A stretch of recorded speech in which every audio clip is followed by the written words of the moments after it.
Good morning. Welcome back to Chassidus Before Coffee. Today we're going to conclude the Mamar, a short little segment today. And this is kind of the crux of the Mamar. The Rebbe sums it all up and what's the whole point and what's the focus. So here we go. And this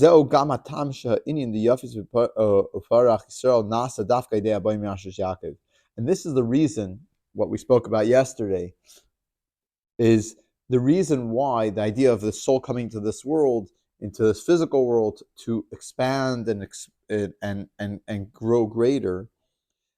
This is why specifically the Jewish people were planted by Yaakov in Mitzrayim. This is the idea and the concept of going into Mitzrayim, into the boundaries, contraction, constriction, Mitzrayim, Egypt. Shenikra Karabalza was called the iron furnace. It was a really rough place. And also with regard to all kinds of boundaries and challenges that we face, Shenikra al Shem Mitzrayim, which are called Mitzrayim. In other places, the Rebbe talks about the idea of Mitzrayim that we say in the Vayomer, in the Shema, the third paragraph of the Shema, we say Vayomer. And over there, it's talking about Mitzrayim, that every single day we have responsibility. And the question is always, why do we talk about it? And the answer is that because every single day we have to go out of our own limitations, our own boundaries that we face in our day-to-day life. So the idea of going out in Mitzrayim and boundaries is relevant daily to every single one of us. So Nikra al Shem Mitzrayim, this is the outside concealments. That's the idea of Mitzrayim. It's the outside concealments that are there. Likewise, also the internal concealments. That's within us. We have our own foreign gods within us that we need to battle our own challenges, our daily challenges, our desires for things that are contrary to God's will.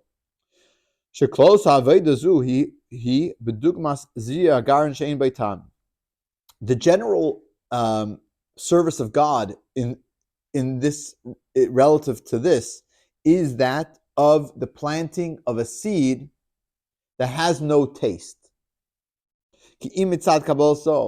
All it has is Kabbalah, accepting the yoke of heaven, bittul.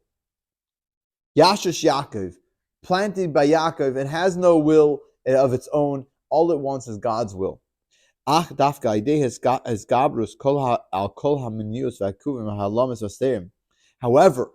through the persons overcoming all the challenges that are stopping the person, the concealments and everything,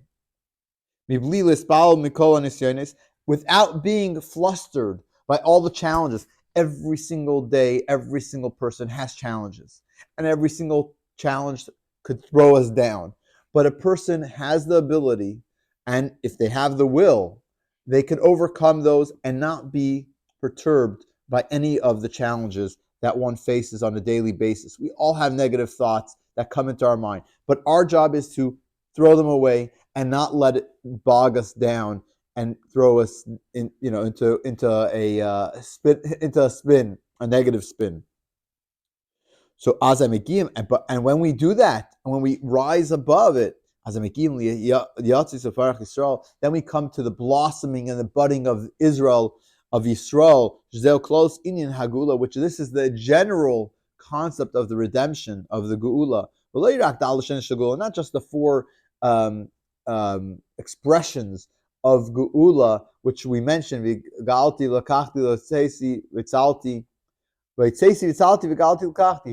says it. It's also the fifth expression of Geula that's mentioned. And I will bring you to the land. I'll bring you back to Eretz Yisrael, to the land, with Mashiach, which is a reference to the coming of Mashiach, the redemption that will come. Then there will be a full revelation of godliness. As the Rambam writes, why the Rambam writes, why did our sages and our prophets desire the times of Mashiach? Because